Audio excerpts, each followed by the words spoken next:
नाचण्याचे भाग्य लाभले चौघड्याला, असं म्हणतं तिरंग्याने नटले स्वातंत्र्य दिनाच्या या पावन सोहळ्याला.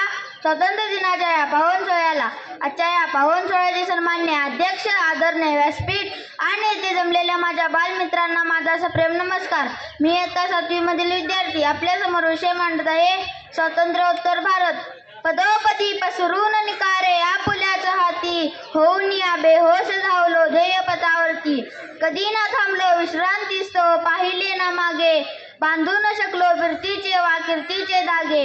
एकच तारा समोर आणि पायतळी अंगार, गरजा जय जयकार क्रांतीचा गरजा जय जयकार. कवी कुसुमाग्रजांनी केलेल्या आव्हानाचे सार्थक होण्यास 15 ऑगस्ट 1947 दिवस उजाडला आणि याच दिवशी आपला भारत देश इंग्रजांच्या गुलामगिरीतून स्वतंत्र झाला. आपल्या देशाला स्वातंत्र्य मिळवण्यासाठी अनेकांच्या वाटा वेगवेगळ्या असल्या तरी ध्येय मात्र एकच होते आणि ते म्हणजे स्वातंत्र्य, स्वातंत्र्य आणि स्वातंत्र्य. महात्मा गांधी यांनी अहिंसेच्या मार्गाने इंग्रजांना भारत छोडो असा नारा दिला, तर लोकमान्य टिळकांनी स्वराज्य हा माझा जन्मसिद्ध हक्क आहे, तुम्ही मिळवणारच असे इंग्रजांना ठणकावून सांगितले. ने मजसी ने परत मातृभूमीला, सागरा प्राण तळमळला. आवळी ऐकल्यावर ज्यांची आठवण होते त्या सावरकरांनी मातृभूमीसाठी काया पाण्याची शिक्षा भोगली, तर सुभाषचंद्र बोस यांनी तुम मुझे खून दो मैं तुम्हें आजादी दूंगा असे म्हणून आझाद हिंद सेनेची स्थापना केली, तर झाशीच्या राणीने मेरी झाशी नहीं दूंगी असे म्हणून आपल्या लहान बाळाला पाठीशी घेऊन इंग्रजांशी युद्ध केले. सरफरोशी की तमन्ना अब हमारे दिल में है, देखना है जोर कितना बाजी कातिल में. या रामप्रसाद मिसिलांच्या वाक्याने तर साऱ्या देशात गांधीजी मशाल पेटली. अब भी जिसका खून न खोला खून नहीं हो पानी है, जो देश के काम ना है वो बेकार जवानी है. या चंद्रशेखर आझादांच्या आव्हानाने तर सारी तरुणाई स्वतंत्र लढ्यामध्ये उतरली, तर भगतसिंग, सुखदेव, राजगुरू अशा अनेक स्वातंत्र्यवीरांनी इन्क्लाब जिंदाबाद, इन्क्लाब जिंदाबाद अशा घोषणा देत हसरसिद्धीसाठी फासावर गेले.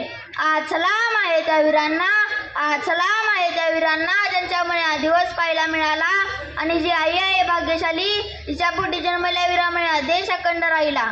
आज आपल्या स्वातंत्र्याला 78 वर्ष पूर्ण होत असून गेली 2 वर्ष आपण जन्मगेदार इंडियन आंदोलनाच्या भावनेने स्वातंत्र्याचा अमृत महोत्सव साजरा करत आहोत. याच अमृत महोत्सवी कालावधीमध्ये आपला देश प्रत्येक क्षेत्रात रोज नवीन अध्याय लिहित आहे. आपला देश प्राचीन काळापासून कृषीप्रधान देश असून स्वातंत्र्यानंतर शेतीमध्ये नवनवीन तंत्रज्ञानाचा वापर करून अन्नधान्य निर्यात करण्यात आघाडीवर आहे.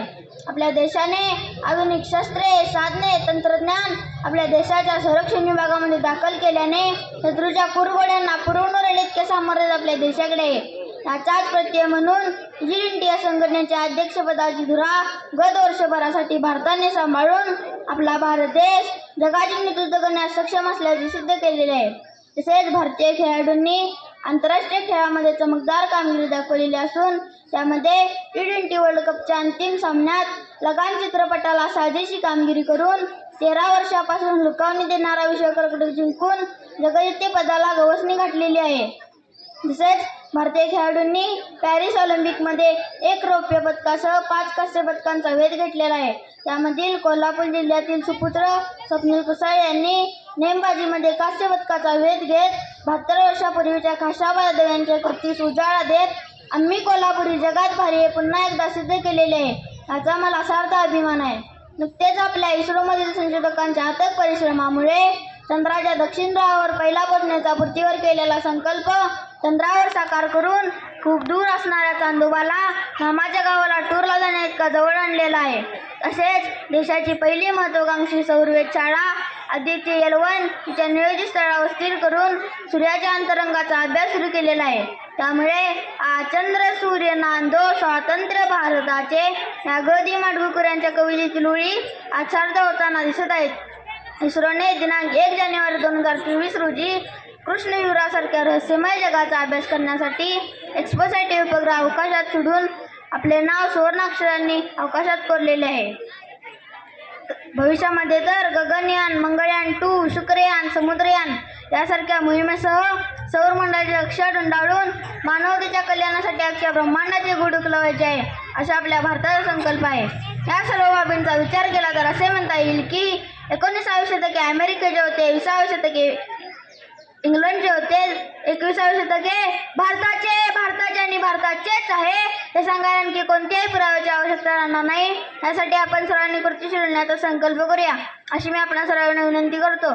तसेच आपणा सर्वांना स्वातंत्र्य दिनाच्या हार्दिक शुभेच्छा देऊन मी इतकेच म्हणू इच्छितो की या जन्माचा नजराणा मायभूमीचे पेश व्हावा, तिरंगाचा माझा गणवेश व्हावा, सांडावे रुधिर या मातृभूमीसाठी, हरेक जन्मी भारत माझा देश व्हावा, रंग बलिदानाचा त्या तिरंग्यात पहावा, उत्साह देशभक्तीचा अंगी संचारावा, जयघोष भारताचा आसमंती गुंजावा, दीन स्वातंत्र्याचा सदैव चिराय व्हावा, दीन स्वातंत्र्याचा सदैव चिराय व्हावा.